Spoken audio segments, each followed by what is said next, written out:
আসতে বলেন ঠিক।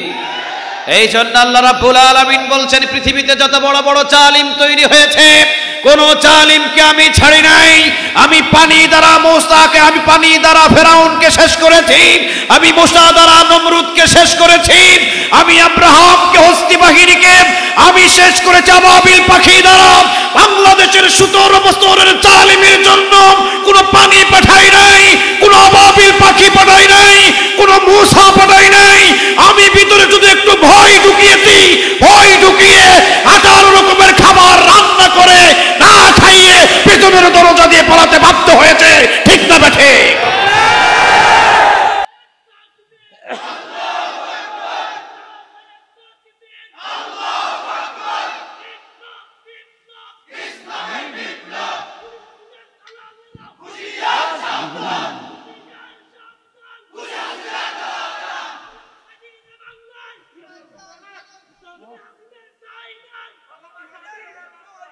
আল্লাহ তুমি কবুল করো, আর জোরে বলেন আমিন।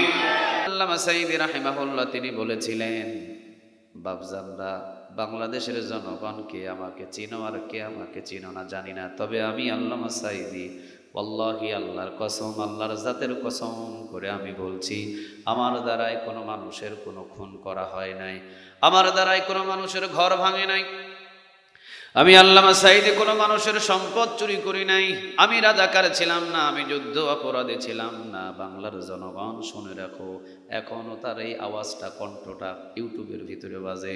উনি বলেছিলেন, যারা আমাকে রাজাকার বানিয়েছে, যারা আমাকে মিথ্যা মামলা দিয়ে যুদ্ধ অপরাধী বানিয়েছে, যারা আমাকে খুনি বানিয়েছে, শুনে রাখো বাংলাদেশের জনগণ, যদি আমাকে এই জালেমেরা নির্মমভাবে এগুলো মিথ্যা মামলা দিয়ে হত্যা করে, আমি আল্লামা সাঈদী বলে গেলাম, এই জালিমেরা 1 বছর ক্ষমতায় টিকে থাকতে পারবে না।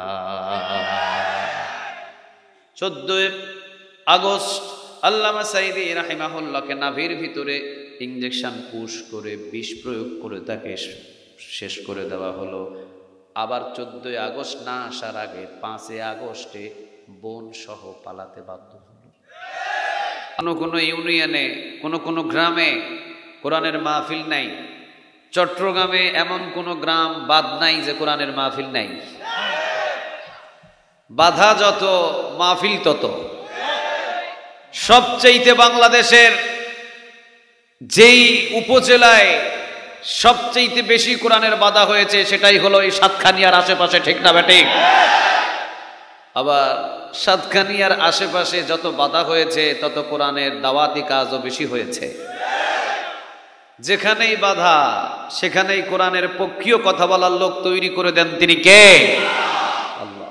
আমার সবচেয়ে কষ্ট লাগে ওই সময় যখন মাথায় টুপিও থাকে, যখন মুখে দাড়িও থাকে, যখন জুব্বাও থাকে, যখন নিজে আলেম দাবিও করে, আলেম দাবি করার পরে যে 144 ধারা জারি করে কোরআনের মাহফিলগুলোকে বন্ধ করে দেয়।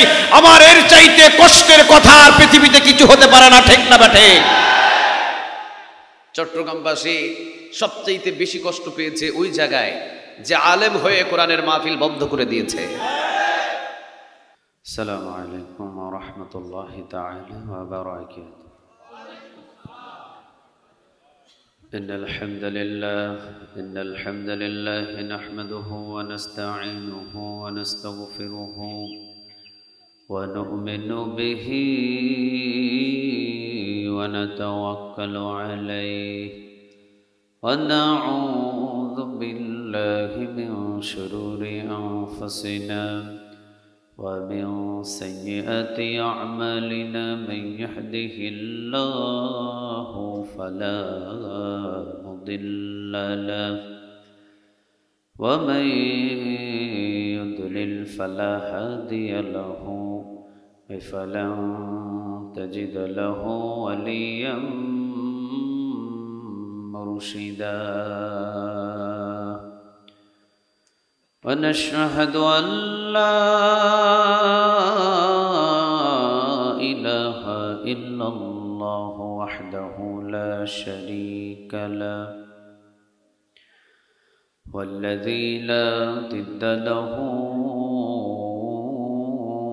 ولا ند له لا مثل له ولا مثيل له لا وزير له ولا كفيل له لا شبه له ولا شبيه له لا ولد له ولا والد له وهو الواحد الفرد الصمد لم يلد ولم يولد ولم يكن له كفوا أحد ونشهد أن سيدنا ونبينا وحبيبنا وبشيرنا ونذيرنا وطبيبنا وطبيب أرواحنا وحبيبنا وحبيب ربنا محمدا عبد الله ورسوله أرسله بالحق بشيرا ونذيرا وداعيا إلى الله بإذنه وسراجا منيرا أما بعد فقد قال الله تعالى في كلامه المجيد وفي فرقانه الحميد أعوذ بالله من الشيطان الرجيم بسم الله الرحمن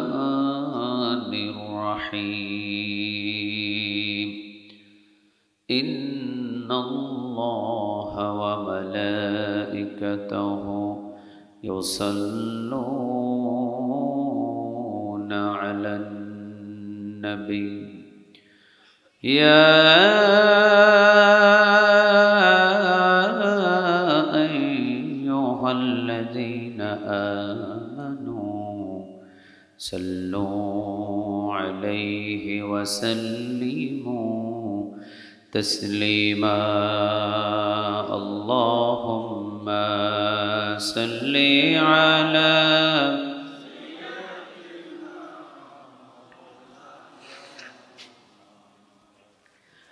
وعلى آل سيدنا اللهم صل على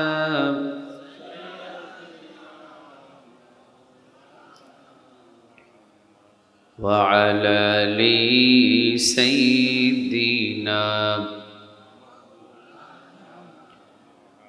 মন আমার কাঁদে রে প্রাণ আমার কাঁদে রে যেতে সোনার মদিনা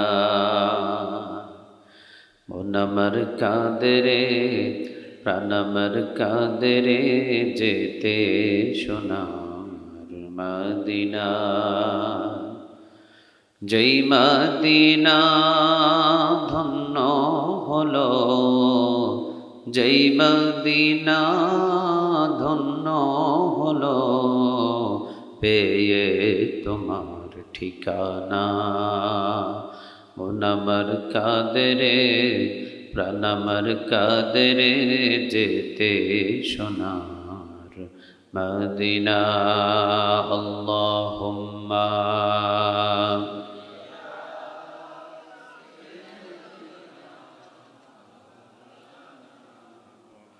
وعلى آل سيدنا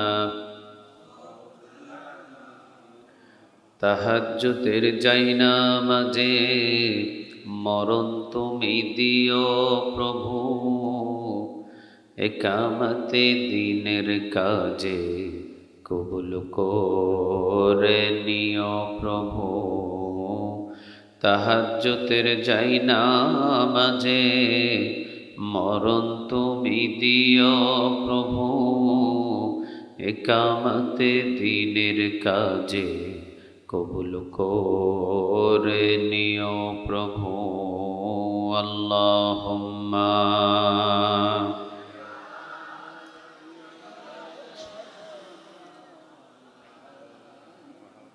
وعلى آل سيدنا اللهم صل على محمد পড়েন اللهم صل على محمد وعلى آل محمد كما صليت على إبراهيم وعلى آل إبراهيم إنك حميد مجيد اللهم بارك على محمد وعلى آل محمد كما باركت على إبراهيم وعلى آل إبراهيم إنك حميد مجيد لا إله إلا الله لا إله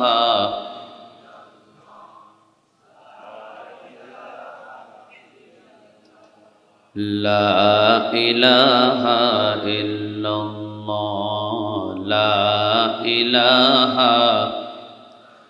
আল্লাহ নামের জিকির করবে যারা আল্লাহর প্রিয় বান্দা তারা আল্লাহর প্রিয় বান্দা যারা জান্নাতে প্রবেশ করবে তারা জোরে লা ইলাহা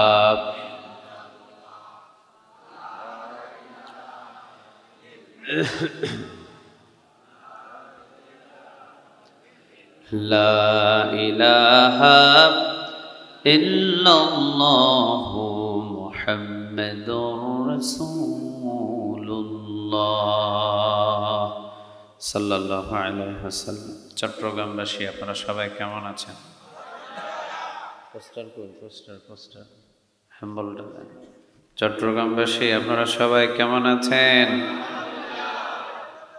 আলহামদুলিল্লাহ আমি ভালো আছি। আমাদের সবাইরে ভালো রাখেন তিনি মালিক কে? আল্লাহ।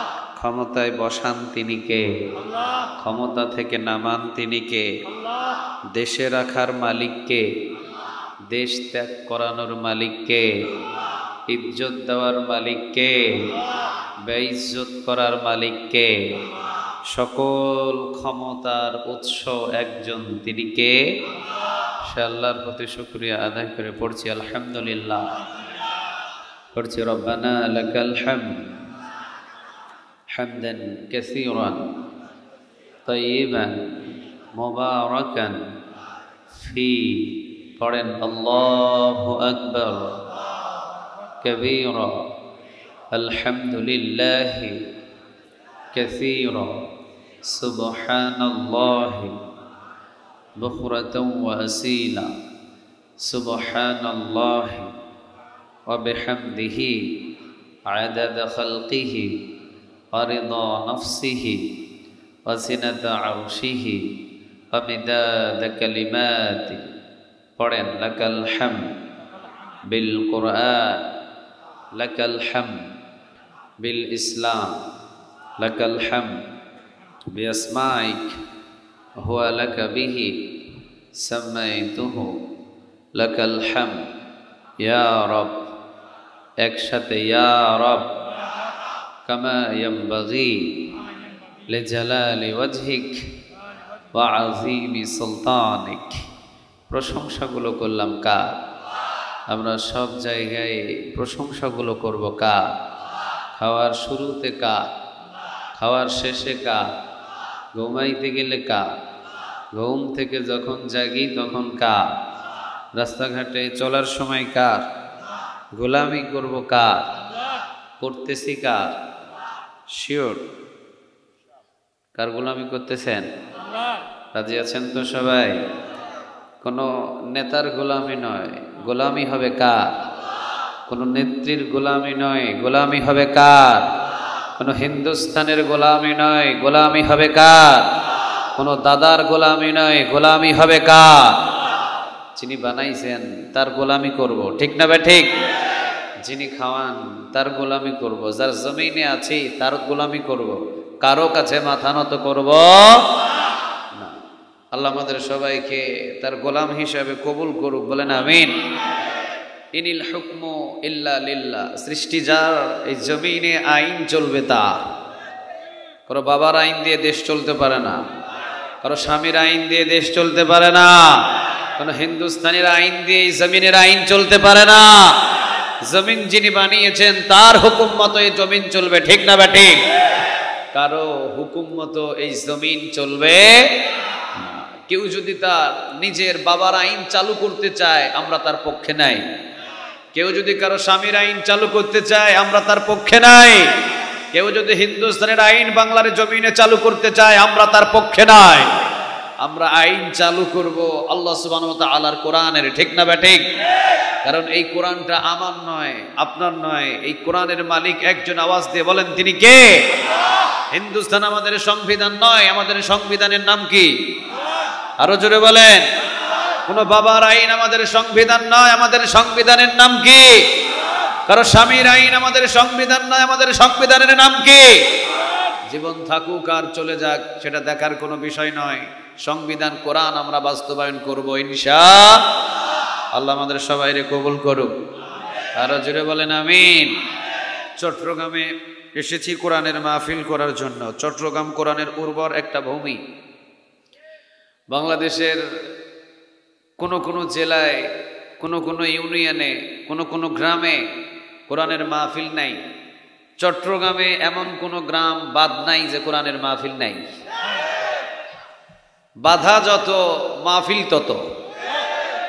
সবচেয়ে বাংলাদেশের যেই উপজেলায় সবচেয়ে বেশি কোরআনের বাধা হয়েছে সেটাই হলো এই সাতখানিয়ার আশেপাশে, ঠিক না ঠিক? আবার সাতখানিয়ার আশেপাশে যত বাধা হয়েছে তত কোরআনের দাওয়াতি কাজও বেশি হয়েছে। যেখানেই বাধা সেখানেই কোরআনের পক্ষীয় কথা বলার লোক তৈরি করে দেন তিনি কে? আল্লাহ। আমার সবচেয়ে কষ্ট লাগে ওই সময় যখন মাথায় টুপিও থাকে, যখন মুখে দাড়িও থাকে, যখন জুব্বাও থাকে, যখন নিজে আলেম দাবিও করে, আলেম দাবি করার পরে যে 144 ধারা জারি করে কোরআনের মাহফিলগুলোকে বন্ধ করে দেয়। আমার এর চাইতে কষ্টের কথা আর পৃথিবীতে কিছু হতে পারে না, ঠিক না বেঠে? চট্টগ্রামবাসী সবচেয়ে বেশি কষ্ট পেয়েছে ওই জায়গায় যে আলেম হয়ে কোরআনের মাহফিল বন্ধ করে দিয়েছে। আল্লাহ সুবহানাহু ওয়া তাআলা এই জালিমদেরকে সহি বুঝ দান করুক, বলেন আমিন। বরদোয়া দিব না, বরদোয়া দিব না, কারণ মাজলুমরা যদি বরদোয়া দেয় মাজলুমদের বরদোয়া থেকে বাঁচার পৃথিবীর কারো শক্তি নাই। শুধু দোয়া করব যারা ক্ষমতার লোভে চোখে সব অন্ধ দেখেছে, কালোকে সাদা বানিয়েছে, সাদাকে কালো বানিয়েছে, আল্লাহ যেন তাদেরকে হেদায়েত দান করে, বলেন আমিন। কয়েকদিন আগে ধরা খাইছে না? কথা কন না কেন? হ্যাঁ, আল্লাহ বলছে কোনো জায়গা পাবি না। বলে গেছেন আল্লামা সাঈদী রাহিমাহুল্লাহ, ইন্দুরের গর্ত পর্যন্ত পালানোর খুঁজে পাইবা না। ইন্দুরের গর্ত পালানোর খুঁজে পাই নাই। কে কোন দিক দিয়ে পালাবে কোনো রাস্তায় খুঁজে পাই নাই, ঠিক না ভাই ঠিক? বান্দা ধরে না, কিন্তু যিনি ধরে উনি কোনোদিন ছাড়ে না। পৃথিবীর কোন জালিম দুনিয়াতে টিকে থাকতে পারে নাই। এই পৃথিবীতে যত বড় বড় জালিম শক্তিশালী হয়েছে তত বড় বড় জালিমদেরকে আল্লাহ ছোট জিনিস দিয়ে শেষ করেছে। পৃথিবীতে যত বড় বড় জালিম জন্ম নিয়েছে ওই জালিমদেরকে তত ছোট জিনিস দ্বারা দুনিয়া থেকে শেষ করে দিয়েছেন তিনি কে? ওই আল্লাহ এখনো আছে না নাই? সবাই বলেন আছে না নাই? আছে। আল্লাহ রাব্বুল আলামিন নিজেই বলছেন, আল্লাহু লা ইলাহা ইল্লা হুয়া আল হাইয়ুল কাইয়্যুম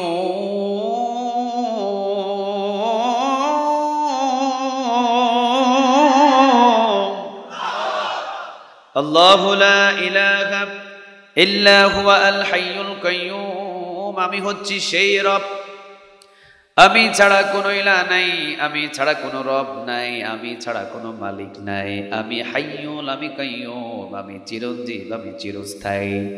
যেই বড় জালিম ফেরাউনরা আমি ধ্বংস করেছি, আমি আল্লাহ 2024 সালেও আছি। সুবহানাল্লাহ বলেন।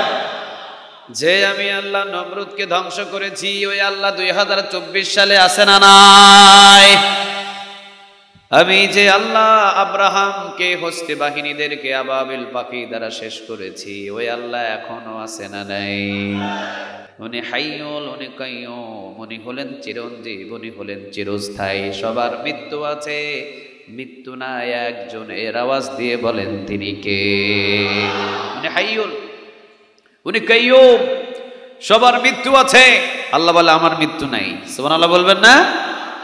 আমি ছাড়া কোনো ইলাহ নাই, আমি ছাড়া কোনো রব নাই। কুল হুয়াল, পড়েন, কুল হুয়াল্লাহু আহাদ আল্লাহুস সামাদ লাম ইয়ালিদ ওয়া লাম ইউলাদ ওয়া লাম ইয়াকুল লাহু কুফুয়ান আহাদ। কথাটা কার?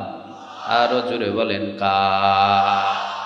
কুল হুয়াল্লাহু আহাদ, আল্লাহ এক, অদ্বিতীয়, আল্লাহুস সামাদ, তিনি অমুখাপেক্ষী। লাম ইয়ালিদ, তিনি কাউকে জন্ম দেন নাই। ওয়া লাম ইউলাদ, তাকেও কেউ জন্ম দেন নাই। ওয়া লাম ইয়াকুল লাহু কুফুয়ান আহাদ, তার সমতুল্য আর কেউ। আরো জোরে বলেন কেউ। যে ফেরাউনরে শেষ করলেন আল্লাহ, যে নমরুদরে শেষ করলেন আল্লাহ, যে আবু জেহেল, আবু লাহাব, উতবা, শাইবা, মুগীরাকে শেষ করলেন আল্লাহ, ওই আল্লাহ এখনো আওয়াজ দিয়ে বলেন আছে না না? এই জন্যই তো আমরা তার গোলামি করার জন্য বসেছি, ঠিক না ভাই? ঠিক। চট্টগ্রাম, সাতকানিয়া এবং বাজালিয়া, এটা কি বাজালিয়া না? বাজালিয়া ইউনিয়ন থানা কি? আপনাদের এমপি সাহেবের নাম কি? এমপি নাই? আচ্ছা আচ্ছা, যাই হোক,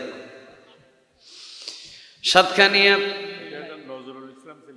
আচ্ছা আচ্ছা, সাতখানিয়ার ভূমি কোরআনের ভূমি, সাতখানিয়ার ভূমি কোরআনের উর্বর একটা ভূমি। আমি তো মাঝে মাঝে মাহফিলে বলি, বাংলাদেশের কোন জেলায়, কোন ডিস্ট্রিক্টে, কোন থানায়, কোন উপজেলায় যদি কালেমার পতাকা উড়ে, তো সাতখানিয়া কালেমার পতাকা উড়ে যাবে।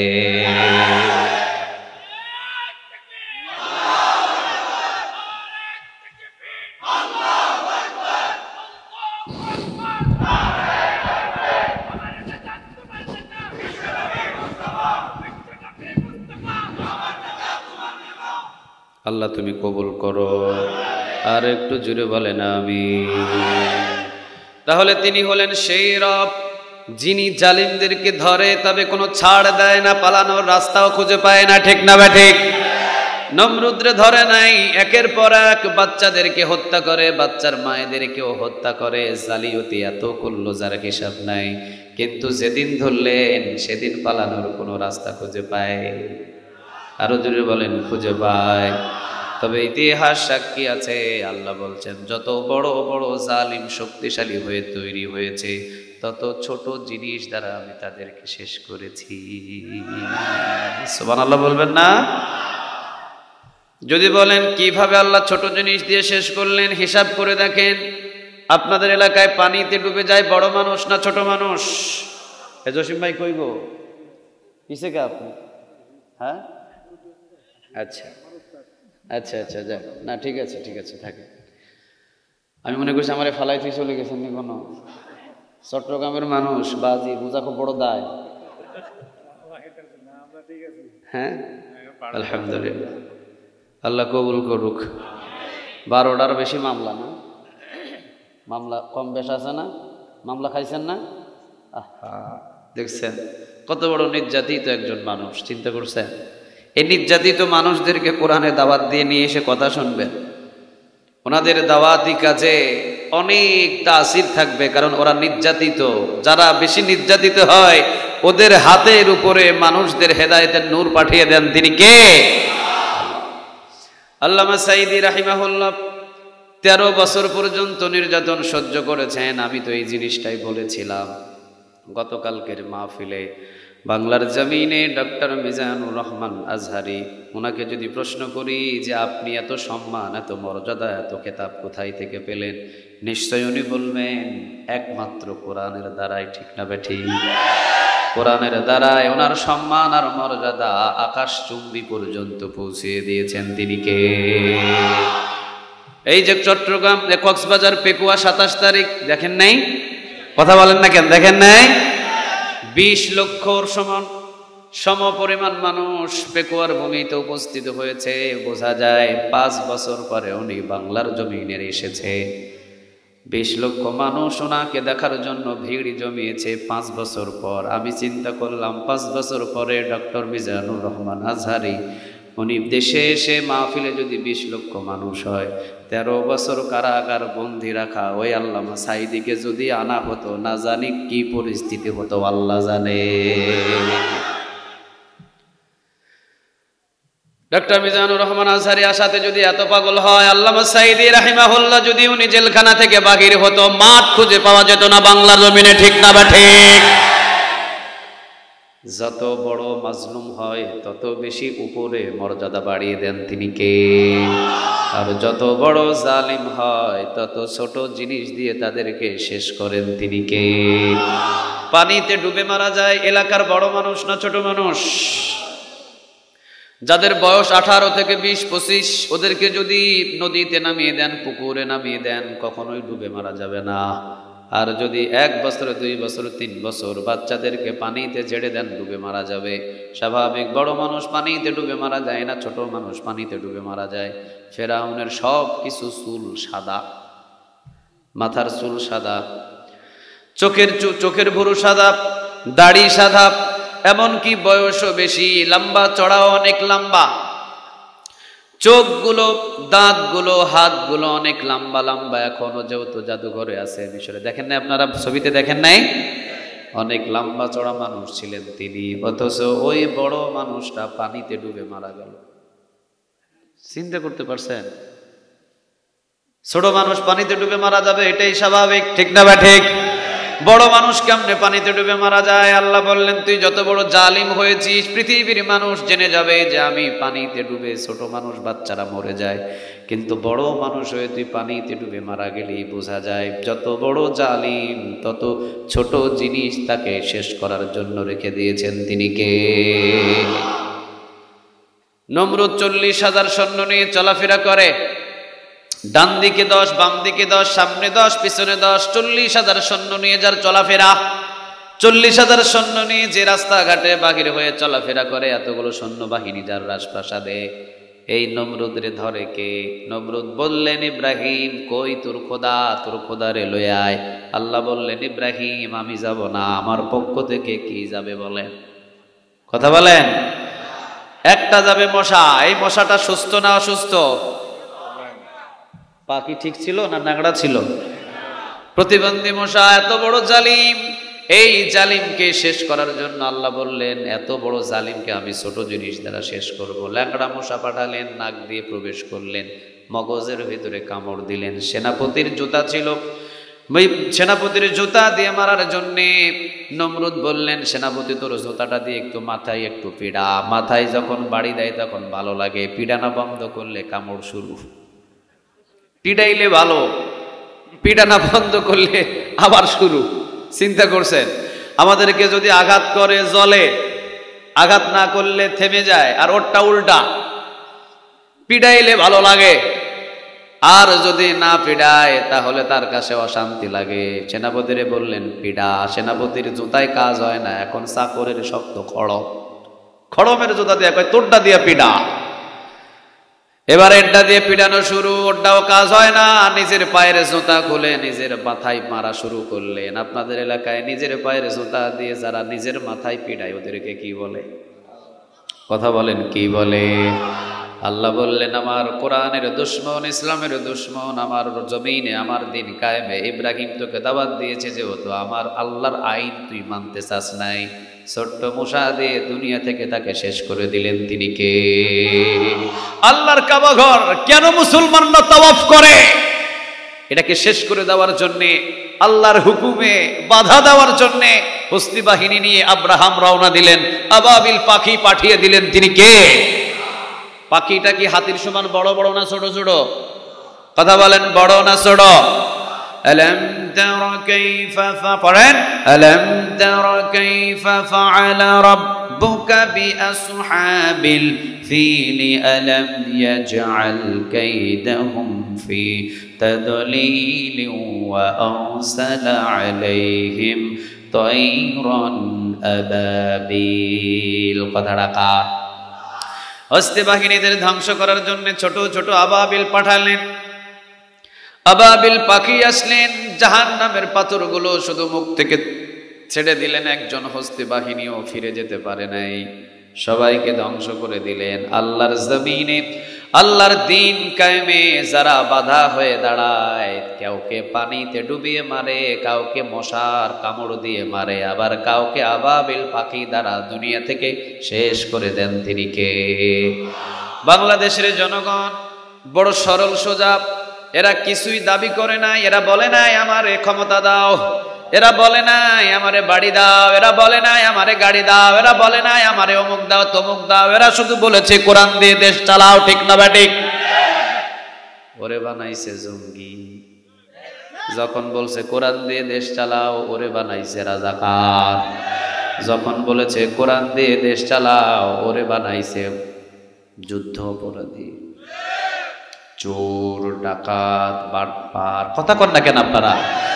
আল্লাহ বললেন, ইব্রাহিম আলাইহিস সালাম দাওয়াত দিয়েছিলেন, নমরুদ রে দাওয়াত কবুল করে নাই। উল্টা যারা বাধা দিয়েছে, আমি নমরুদ রে মশা দিয়ে শেষ করেছি।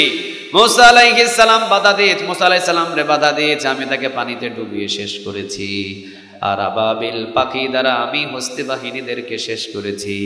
আমার কোরআনের রাজ কায়েমের জন্য আমার জমিনে আমার বান্দারা তোদের কাছে চেয়েছে, তোরা দেস নাই। উল্টা তাদেরকে কারাগারে বন্দি, ফাঁসিতে লটকায় লটকায় শেষ করেছিস। আমি আল্লাহ আছি, রেডি হয়ে যা, পিছনের দরজা দিয়ে পালাতে হবে।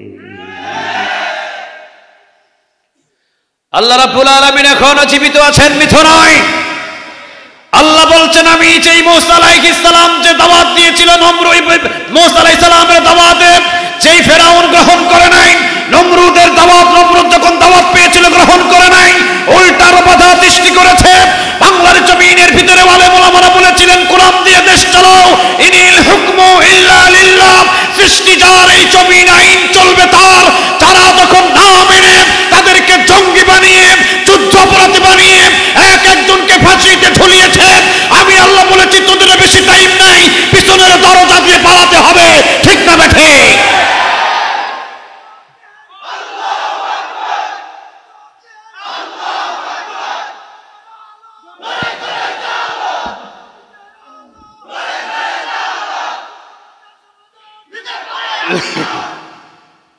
আল্লাহ তুমি কবুল করো। আরো জোরে বলেন আমিন। বাংলাদেশের একজন জীবন্ত ওলি, মৃত্যুর পরেও আল্লাহ রাব্বুল আলামিন অনেক সম্মান এবং অনেক মর্যাদা তার দিয়েছেন। জীবিত থাকতে যত তাকে মানুষ ভালোবাসতো, মৃত্যুর পরে আরো বেশি তার প্রতি ভালোবাসা জাগাইয়া দিয়েছেন। তিনি কে? জীবিত সাইদির চাইতে মৃত সাইদিরে ভয় পাইছে আওয়ামী লীগ আরো বেশি। কথা কন না কেন আপনারা? ঢাকা শহরের ভিতরে জানাজার নামাজ পড়তে দেয় নাই, তাহলে জীবিতর চাইতে মৃত্যু হওয়ার পর তাকে সব চাইতে ভয় পেয়েছে বাংলাদেশ এই মুনাফিক মার্কা আওয়ামী লীগ। ঠিক না বেঠিক? দুনিয়া থেকে চলে গেছেন, তবে যাওয়ার আগে 12টা কথা বলে গেছিলেন। 12টার ভিতরে 11টাই পরিপূর্ণ কবুল হয়ে গেছে। অলি যার তার নামের আগে বলা যায় না। চট্টগ্রামে অলির অভাব নাই। জাহাঙ্গীর হুজুরও বড় অলি। আপনাদের এলাকায় নূরে বাংলা একজন আছে হুজুর, উনিও বড় অলি। কথা কন না কেন? মুখ দিয়ে শুধু আউল ফাউল কথা বললে অলি হওয়া যায় না। মুখ দিয়ে যা বাহির করবে ওইটা যদি বাস্তবে মিলে যায়, বুঝে নিবেন ওইটাই আল্লাহর অলি। 12টা বাণী বলেছিলেন। এই বাংলার নিদর্শন দেখে, জালিমদেরকে দেখে দেখে 12টা কথা বলেছিলেন। উনি বলেছিলেন তোমাদের কাছে টুপি ভালো লাগে না, দাড়ি ভালো লাগে না, ইসলামের রাজনীতি ভালো লাগে না, মাহফিল ভালো লাগে না, আজান ভালো লাগে না, মসজিদ ভালো লাগে না। মনে রেখে দিও 12 কোটি মুসলমান ইসলামকে ভালোবাসে। এই 12 কোটি মুসলমান যদি গাছের গোড়া ধরে একবার নাড়া দেয়, মামু বাড়ি দিল্লিতে গিয়ে পড়বা। কোথায় গেছে? 3 ঘন্টা 30 মিনিট পর্যন্ত আকাশে হেলিকপ্টার উঠছে। আপনারা জানেন কিনা জানি না। 3 ঘন্টা 30 মিনিট পর্যন্ত বাংলাদেশ থেকে হেলিকপ্টারে 2 বোন উপরের দিকে উঠে 3 ঘন্টা 30 মিনিট পর্যন্ত আকাশের উপরে উঠছে। একটার পর একটা দেশের ভিতরে মেসেজ যায়, এই জায়গায় ল্যান্ড করবে, অমুক দেশে ল্যান্ড করবে। সবাই বলে আপা যা করছেন আমারে আর মাইরেন না, আপা আপনি পুরাটাই গজব। কথা কন না কেন আপনারা? আপনি পুরাটাই গজব। দেশের টাকার বন্দুক, দেশের টাকার হেলিকপ্টার, দেশের টাকা ট্যাক্সের টাকা দিয়ে যে পুলিশরা আমরা বেতন দিয়ে, ওই পুলিশকে দিয়ে হেলিকপ্টারের উপরে ওইটা বাবার কুলের উপরে 6 মাসের শিশুকে যে গুলি করে হত্যা করে, এর চাইতে জালিম পৃথিবীতে একটাও না। দেশের টাকার বন্দুক কিনা, আমার দেশের টাকার হেলিকপ্টার কিনা, আমার দেশের ট্যাক্সের টাকা দিয়ে যে পুলিশকে বেতন দেওয়া হয়েছে, ওই বেতন দিয়ে বাবার কুলে 6 মাসের শিশুকে হত্যা করা হয়েছে। ঠিক না বেঠে? বিশ্ববাসী দেখেছে, বিশ্ববাসী দেখেছে। 3 ঘন্টা 30 মিনিট পর্যন্ত আকাশে উড়ে হেলিকপ্টারে প্রতিটা প্রায় দেশে যেগুলো সুযোগ ছিল মেসেজ করা হয়, আপা উঠছে উপরে, আপারে নামার সুযোগ করে দেন। সবাই বলে আপারে নিয়ে বিপদে পড়া যাবে। লাস্ট পর্যন্ত মামু গিয়া বলল হিন্দুস্তানেই পড়েন। সাইদি সাহেবের কথাটা সঠিক না ভুল? বাংলাদেশের 14 কোটি মুসলমান একটু নাড়া দিছে, মামু বাড়ি দিল্লিতে গিয়ে পড়তে বাধ্য হয়েছে। উনি আরো বলেছিলেন যে পুলিশদেরকে দিয়ে জনগণরে ধরে ধরে পিড়াও, যে পুলিশদেরকে দিয়ে জনগণরে ধরে ধরে রিমান্ডে নিয়ে পিড়াও, যে পুলিশরে রাতের বেলা বাড়িতে বাড়িতে পাঠিয়ে পাঠিয়ে মানুষদের ঘুম হারাম করো। 17টা বছর পর্যন্ত বিএনপি এবং জামাতের একটাও কেন্দ্রীয় নেতা ঘরে ঘুমাতে পারেনি। ঠিক না বে ঠিক? আরে বাংলার জমিনের ভিতরে যুবকরা কোরআনের মাহফিল করেছে, এই মাহফিলে বক্তারা কোরআন থেকে কথা বলেছে, এলাকার সমস্ত যুবকদেরকে ধরে ধরে মামলা দিয়েছে, এমন রিপোর্ট আছে। ঠিক না বে ঠিক? চিন্তা করেন কত বড় জালিম ছিল এই বাংলার জমিনে। ফেরাউন এত বড় জালিম নয়, নমরুদ এত বড় জালিম নয়, আবু জেহেলও মনে হয় এত বড় জালিম নয়। যত বড় জালিম আমরা 2024 সালে নিজে চোখে দেখেছি।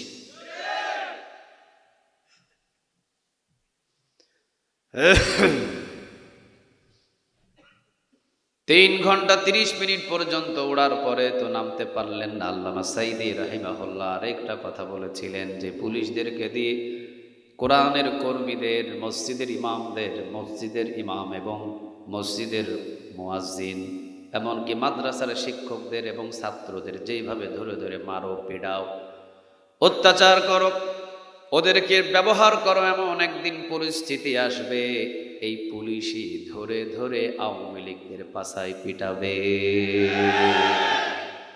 কথাটা কি সঠিক না ভুল? কথা বলেন সঠিক না ভুল? উনি বলেছিলেন বাংলার জমিন 98% মুসলমানদের জমিন, শাহজালালের জমিন, শাহপরানের জমিন, শাহ মখদুমের জমিন। এই জমিনে যদি কেউ জুলুমি করে, আমি সাইদি বলে গেলাম এমন একটা সময় আসবে পালানোর ইন্দুরের রাস্তাও খুঁজে পাবে না। আমাদের উত্তরবঙ্গের একজন নেতা, উনি পালানোর জন্য ইন্ডিয়াতে মাছ বর্ডার দিয়ে যখন পাচার করে, মাছের কিন্তু বড় বড় ড্রাম আছে, ড্রামের ভিতরে নেতা সাহেব ঢুকে বসে আছে। নেতা এখন মানুষ না, নেতা এখন মাছ। নেতা এখন কি? লটকা মাছ বাজি, লড্ডা মাছ। পালানোর জন্য ডামের ভিতরে ঢুকলেন। সাইদি সাহেবের কথা সঠিক না ভুল? আরো জোরে বলেন সঠিক না ভুল? অনুমান করে কিভাবে কথাগুলো বলে গেছেন চিন্তা করে দেখেন। ইন্দুরের গর্ত পর্যন্ত খুঁজে পেল না পালানোর জন্য। মানিককে দেখেন নাই? মানিককে এই কালামানিক আল্লামা সাঈদী রাহিমাহুল্লাহকে ফাঁসির রায় দিয়ে নিজেকে প্রাউড ফিল মনে করতেন, অহংকার করতেন, আমি পেরেছি যুদ্ধ অপরাধীর বিচারের রায় দিতে। এই মানিককে পালালো। অন্ধকার রাত, বর্ডার দিয়ে ধরে গাছের কলা পাতার উপরে শোয়া রাখছে। কে জানি লাথি দিছে, অন্তকোষ একটা ফাড়ে গেছে। আমি চিন্তা করলাম, ফাটাইছস বাকি রাখলি কেন? একটা দুনুকে ফাটা এলাইতে। শরীরের মতো, চেহারাটা ছোট। জিজ্ঞাসা করা হচ্ছে, তোর নাম কি? কয় আমার নাম মানিক। আরেকজন কয়, ও তুই আল্লামা সাঈদী ফাঁসির রায় দিয়েছিল ওই মানিক? কয় হ। আরেকজন কয়, ও তুই মানিক কে? চিন্তা করে দেখেন, চোরের মতো চেহারাটা ছোট হয়ে গেল। জালিম কোনোদিন জিতে না, আর মাজলুম কোনোদিন হারে না। আবু জেহেল ছিল জালিম, আবু লাহাব ছিল জালিম, উতবা ছিল জালিম, শাইবা ছিল জালিম। মাজলুম ছিলেন আবু বকর, মাজলুম ছিলেন ওমর, মাজলুম ছিলেন ওসমান, মাজলুম ছিলেন আলী, মাজলুম ছিলেন মুহাম্মদুর রাসূলুল্লাহ। অথচ আবু জেহেল রে হারায়া দিলেন, আর মাজলুম রে নিয়ে ক্ষমতার চেয়ারে বসায়া দিলেন। তিনি কে? ওই আল্লাহ এখন আর আছে না নাই? আর জোরে বলেন, আছে না নাই? উনি আর একটা কথা বলেছিলেন, আল্লামা সাঈদী রাহিমাহুল্লাহ, তিনি বলেছিলেন, বাপজানরা, বাংলাদেশের জনগণ কে আমাকে চিনো আর কে আমাকে চিনো না জানি না, তবে আমি আল্লামা সাঈদী ওয়াল্লাহি, আল্লাহর কসম, আল্লাহর জাতের কসম করে আমি বলছি, আমার দ্বারাই কোনো মানুষের কোনো খুন করা হয় নাই, আমার দ্বারাই কোনো মানুষের ঘর ভাঙে নাই, আমি আল্লামা সাঈদী কোনো মানুষের সম্পদ চুরি করি নাই, আমি রাজাকার ছিলাম না, আমি যুদ্ধ অপরাধী ছিলাম না। বাংলার জনগণ শুনে রাখো, এখনও তার এই আওয়াজটা, কণ্ঠটা ইউটিউবের ভিতরে বাজে। উনি বলেছিলেন, যারা আমাকে রাজাকার বানিয়েছে, যারা আমাকে মিথ্যা মামলা দিয়ে যুদ্ধ অপরাধী বানিয়েছে, যারা আমাকে খুনি বানিয়েছে, শুনে রাখো বাংলাদেশের জনগণ, যদি আমাকে এই জালেমেরা নির্মমভাবে এগুলো মিথ্যা মামলা দিয়ে হত্যা করে, আমি আল্লামা সাঈদী বলে গেলাম, এই জালিমেরা 1 বছর ক্ষমতায় টিকে থাকতে পারবে না। 14 আগস্ট আল্লামা সাঈদী রাহিমাহুল্লাহকে নাভির ভিতরে ইনজেকশন পুশ করে বিষ প্রয়োগ করে তাকে শেষ করে দেওয়া হলো। আবার 14 আগস্ট না আসার আগে 5 আগস্টে বোন সহ পালাতে বাধ্য হলো। আসতে বলেন ঠিক? এই জন্য আল্লাহ রাব্বুল আলামিন বলছেন, পৃথিবীতে যত বড় বড় জালিম তৈরি হয়েছে, কোন জালিমকে আমি ছাড়ি নাই। আমি পানি দ্বারা মূসাকে, আমি পানি দ্বারা ফেরাউনকে শেষ করেছি, আমি মূসা দ্বারা নমরুদকে শেষ করেছি, আমি আব্রাহামকে, হস্তি বাহিনীকে আমি শেষ করেছি আবাবিল পাখি দ্বারা। বাংলাদেশের 17 বছরের জালিমের জন্য কোন পানি পাঠাই নাই, কোন আবাবিল পাখি পাঠাই নাই, কোন মূসা পাঠাই নাই। আমি ভিতরে শুধু একটু ভয় ঢুকিয়েছি, ভয় ঢুকিয়ে 18 রকমের খাবার রান্না করে না খাইয়ে পেছনের দরজা দিয়ে পালাতে বাধ্য হয়েছে। ঠিক না বেঠে?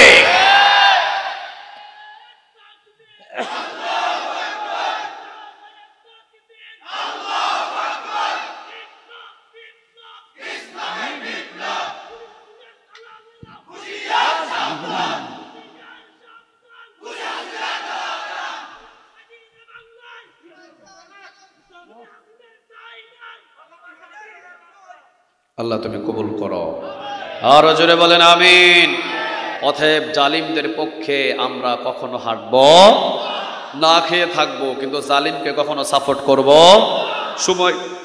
সময় কিন্তু আমার খুব কম, আমি 12টার ওই পার্শ্বে যাব না, এর ভিতরে আমি শেষ করে দিব ইনশাআল্লাহ। অনেকে বলবেন, হুজুর 1টা পর্যন্ত চালান। আমি বলবো, 1টা পর্যন্ত যদি আমি চালাই, আপনারা ঘুমাবেন কয়টায়? 2টায়। ফজর নামাজ তো 5টা থেকে 5:30টায়। উঠবেন কয়টায়? কয় হুজুর ফজর নামাজ তো পড়ি না। এইভাবে মাহফিল যদি কিয়ামত পর্যন্ত শোনেন, জীবন কি পরিবর্তন হবে? আরো জোরে বলেন হবে। হ্যাঁ, এক এলাকায় মাহফিল করতে গেলাম, বললাম যে আপনারা ঘুমান কখন? বলে হুজুর মাহফিল শেষ করে বাড়িতে গিয়ে ঘুমাই। আমি বললাম ওঠেন কখন? এখন আরেকজন পাশে থেকে বলতেছে হুজুর ফজরের আগে বা পরে তো উঠে যায়। ছেলে ছিল পাশে, ফট করে উঠে বলতেছে হুজুর আমার আব্বু ঘুম থেকে উঠে 10টায় লুঙ্গি থাকে খাটের নিচে। স্বাভাবিক, বেশি রাত করে যদি আমরা ঘুমাই লুঙ্গি তো খাটের নিচে থাকাই স্বাভাবিক। কথা কন না কেন আপনারা? বিশ্বনবীজি ঘুমাতেন এশার নামাজের আগে না পরে? পরে। বিশ্বনবীজি এশার নামাজের আগে খাবার খেতেন। শামাইলে তিরমিজিগুলো পড়বেন, বিশ্বনবীজির জিন্দেগি কত সুন্দর ছিল। এশার নামাজের আগে উনি খাবার খেতেন, এশার নামাজ পড়েই উনি ঘুমের বিছানায় চলে যেতেন। মধ্যরাতে উনি ঘুম থেকে উঠতেন একজনাকে ডাকার জন্য। তিনি কে? নবী বলতেন সারাদিন তো আল্লাহ রাব্বুল আলামিনের দরবার ব্যস্ত থাকে, দিনের বেলা কিন্তু কেরানীহাট ব্যস্ত। রাতের যদি 1টা বাজে যান একজনও মানুষ খুঁজে পাওয়া কষ্ট হয়ে যাবে, ঠিক না ঠিক? আল্লাহ বলেন, নবী বলেন সারাদিন তো আল্লাহ রাব্বুল আলামিনের দরবার ব্যস্ত থাকে। আমি মুহাম্মদ এমন সময় আল্লাহকে ডাকা শুরু করি, শুধু মুহাম্মদ আর আল্লাহ ছাড়া তেমন কেউ না। সুবহানাল্লাহ বলবেন না? এই জন্য যত বড় বড় ওলি, যত বড় বড় আউলিয়া, যাদের ওলিদের খাতায় নাম লেখা হয়েছে, দিনের ইবাদতে কিন্তু ওলির খাতায় নাম ওঠে না, রাতের ইবাদতে ওলির খাতায় নাম উঠাতে হয়, ঠিক না ঠিক? দিনের বেলা তো সবাই আল্লাহরে ডাকে, কিন্তু রাত যখন গভীর হয় আল্লাহর মার্কেট পুরোটা খালি হয়ে যায়। ওই সময় যদি ডাকতে পারেন মালিক আর আপনি ছাড়া আর কেউ নাই। সুবহানাল্লাহ বলবেন না? এই জন্য বিশ্বনবী যে এশার নামাজের আগে খাবার খেতেন, এই জন্য এশার নামাজের আগে খাবার খাওয়া সুন্নাহ। এশার নামাজ পড়ে পড়ে ঘুমাতে যাওয়া সুন্নাহ। মধ্যরাতে ঘুম থেকে ওঠা সুন্নাহ। বিশ্বনবীজি মধ্যরাতে ঘুম থেকে উঠেই তিনি নামাজে দাঁড়িয়ে যেতেন। নামাজ শেষ করে উনি 2 হাত তুলতেন আল্লাহর কাছে, জীবিত সকল সাহাবীদের জন্য দোয়া করতেন, বিবিদের জন্য দোয়া করতেন, সব মানুষের জন্য তিনি কেঁদে কেঁদে আল্লাহর কাছে চাইতেন। এরপরে তিনি আস্তে করে ঘুম থেকে উঠতেন, যতই ঠান্ডার রাত হোক। প্রতিনিয়ত উনি ঘর থেকে বাহির হয়ে জান্নাতুল বাকির পাশে গিয়ে মৃত মানুষদের জন্য এবার কান্না শুরু করতেন। ঘরে জীবিত মানুষদের জন্য দোয়া করতেন, আর জান্নাতুল বাকিতে গিয়ে তাদের সাথে দেখা করে তাদের জন্য 2 হাত তুলে একজনের কাছে দোয়া করতেন। তিনি কে? কি রাসূল ছিলেন তিনি। সুবহানাল্লাহ বলবেন না? কি জিন্দেগি ছিল তার। পরিবার ছিল, মেয়ে ছিল, জামাই ছিল, নাতি ছিল, সব ছিল। রাষ্ট্রপ্রধান ছিলেন, বিচারপতি ছিলেন, সব ছিলেন। তবে সব জায়গায় নাম্বার 1 ছিলেন। সুবহানাল্লাহ বলেন। নবী হিসাবেও 1 নম্বরে ছিলেন। সুবহানাল্লাহ নাই? নেতা হিসাবেও 1 নম্বরে ছিলেন, নানা হিসাবেও 1 নম্বরে ছিলেন, শ্বশুর হিসাবেও তিনি 1 নম্বরে ছিলেন। বিশ্বনবীর জিন্দেগি যদি আমরা আলোচনা করি ঘন্টার পর ঘন্টা চলে যাবে। এই জন্য আল্লাহ রাব্বুল আলামিন বললেন ইনিল হুকমু ইল্লা লিল্লাহ, সৃষ্টি যার আইন চলবে তার। ও নবী, এই আবু জেহেলের আইন দিয়ে আমার মক্কা চলবে না, আবু লাহাবের আইন দিয়ে আমার মক্কা চলবে না, উযবা শাইবা মুগীরার কোন আইন দিয়ে আমার মক্কা চলবে না, আমার মদিনা চলবে না। নবী গো, আমার কোরআন দিয়ে আমার জমিন চলবে। এই বাংলার জমিনের মালিক কোনো স্বৈরাচার নয়, বাংলার জমিনের মালিক কোনো স্বামী নয়, স্ত্রী নয়, কোনো মেয়ে নয়, কোনো বাবা নয়। বাংলার জমিনের মালিক কে? উনি যদি বাংলার জমিনের মালিক হয়, বাংলার জমিনে আইনটা কায়েম করতে হবে কার? কারা কারা রাজি আছেন? লিল্লাহে তাকবীর, লিল্লাহে তাকবীর, নারে তাকবীর। যাই ক্ষমতায় যাক, আমাদের অসুবিধা নাই। আমাদের কথা হলো কোরআন দিয়ে দেশ চালাতে হবে। কোরআনের বাহিরে নিজের ব্যক্তিগত কোনো আইন দিয়ে বাংলার জমিন চলতে পারে? ওয়ালাকাদ বাআসনা ফি কুল্লি উম্মাতির রাসূলা। আল্লাহ রাব্বুল আলামিন সূরা আন-নাহলে বলছেন ওয়ালাকাদ বাআসনা ফি কুল্লি উম্মাতির রাসূলা, আমি যুগে যুগে অনেক নবী এবং রাসূল পাঠিয়েছি, তাদেরকে দাওয়াতের নিশান দিয়েছিলাম আমি 2টা। 1 নাম্বার আনি'বুদুল্লাহ ইবাদত করতে হবে আল্লাহ। 2 নম্বরে বলেছিলাম ওয়াজতানিবুত তাগুত, কখনো তাগুদের সাথে সম্পর্ক রাখা যাবে, আরো জোরে বলেন যাবে। অন্য জায়গায় বললেন ফামাই ইয়াকফুরু বিত-তাগুত ওয়া ইউমিন বিল্লাহ, আগে তাগুতদের ছেড়ে দাও, এরপর ঈমান আনো একজনের উপরে, তিনি কে? আগে ঈমান নাকি আগে তাগুতদের ছাড়তে হবে? তাগুতদের আগে ছেড়ে দাও, এরপরে আল্লাহর উপরে ঈমান আনো। কি? আচ্ছা, এইদিকে উনাকে একটু বিশ্রামের দিকে নিয়ে যান, অথবা 4টা ডাল ভাত থাকলে খাবার খাওয়াই দেন। হ্যাঁ, আমার দিকে তাকান। আল্লাহ বললেন ঈমান আনার আগে তাগুতদেরকে ছেড়ে দাও। আবার অন্য জায়গায় সূরা আন-নাহলের ভিতরে বললেন ওয়ালাকাদ বা'আসনা ফি কুল্লি উম্মাতির রাসূলা, আমি যুগে যুগে অনেক নবী এবং রাসূলদেরকে দুনিয়াতে পাঠিয়েছি। 2টা দাওয়াত দিয়ে জুড়ে বলেন কয়টা? আর একটু আওয়াজ দিয়ে বলেন কয়টা? আল্লাহ রাব্বুল আলামিন বলছেন ওয়ালাকাদ বা'আসনা ফি কুল্লি উম্মাতির রাসূলা আন ইবুদুল্লাহা ওয়াজতানিবুত তাগুত।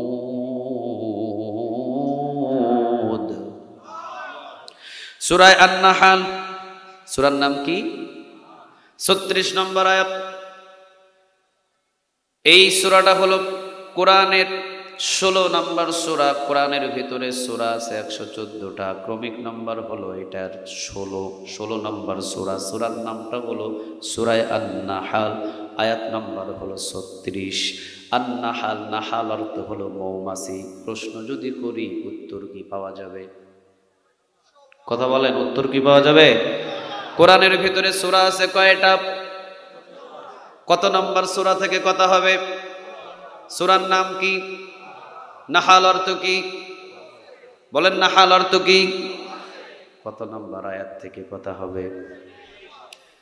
নাহল অর্থ মৌমাছি। মৌমাছির নামে আল্লাহ রাব্বুল আলামিন কেন কোরআনে সূরা নাজিল করলেন?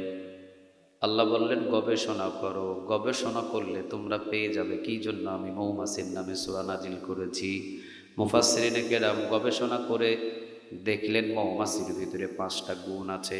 5টা গুণ যদি কোনো মানুষের ভিতরে পাওয়া যায়, ওই মানুষটা সোজা জান্নাতে চলে যাবে। আল্লাহু আকবার বলে, আর জোরে একটু বলেন আল্লাহু আকবার। মৌমাছির ভিতরে গুণ আছে কয়টা? আর জোরে বলেন কয়টা? কয়টা? 5টা গুণ আছে মৌমাছির ভিতরে। মৌমাছির ভিতরে 5টা গুণ। কি? আমি শেষ করে দিব তো, একটু পরে শেষ করে দিব, তখন হুজুররা খাওয়া দাওয়া করবে। হ্যাঁ, আমরা 12টার ওই পাশে যাব না ইনশাআল্লাহ। একটু আয়াতটা একটু বোঝানোর একটু আমাকে সুযোগ করে দেন। আর হুজুরেরও তো আয়াত বোঝার দরকার আছে, ঠিক না? 1 বছর পর আবার মাহফিল হবে, হায়াতে কুলাবে কিনা এটাও তো পরের কথা। কি বলেন হুজুর? 1 বছর পরে এই মাহফিলটা হবে। যারা আসতে পারে নাই আজকে তাদের কপাল পুড়ে গেছে। আল্লাহ রাব্বুল আলামিন তোমার দিকে বারবার তাকিয়েছে, বান্দা মাহফিলে আয়, মাহফিলে আয়, আমি আল্লাহ খুশি হব। ও দোকানে বসে আছে, দোকানে বসে থাকলে খুশি কে? কথা বলে না, খুশি কে? বেজার কে? মাহফিলে বসলে খুশি কে? বেজার কে? শয়তান তো আমাদের প্রকাশ্য শত্রু, ঠিক না বে ঠিক? জানার পরও কেন আপনি দোকানে বসে থাকলেন? জানার পরও কেন আপনি ঘরে বসে থাকলেন? এই মাহফিল তো সারা জীবন হয় না, বছরে কয়বার? একবার যুবকেরা মাহফিলের আঞ্জাম দেয়। যারা আসতে পারে নাই কপাল পুরোটাই পুড়ে গেছে। যে কোরআন বুঝে না তার কিছুই নাই, যে নবী বুঝে না তার কিছুই নাই। সে আবু জেহেল, আবু লাহাব, উতবা, সাইবা, মুগীরা, ঠিক না বে ঠিক? যে কোরআন বুঝে, যে নবী বুঝে, যে ইসলাম বুঝে, সে হয়ে যায় আবু বকর, অথবা সে হয়ে যায় ওমর, অথবা সে হয়ে যায় উসমান। সুবহানাল্লাহ বলে। এই জন্য কোরআন ছাড়া, হাদিস ছাড়া, ইসলাম ছাড়া আমাদের কাছে ভালোবাসার আর কোনো জিনিস থাকতে পারে? দোকান বড় না মাহফিল বড়? বড় না মাহফিল বড়? ঘর বড় না মাহফিল বড়? ঘরের ভিতরে কম্বল মুড়িয়ে, ল্যাপ মুড়িয়ে ঘুমায়া থাকা এখন বড় না মাহফিল বড়? বড়।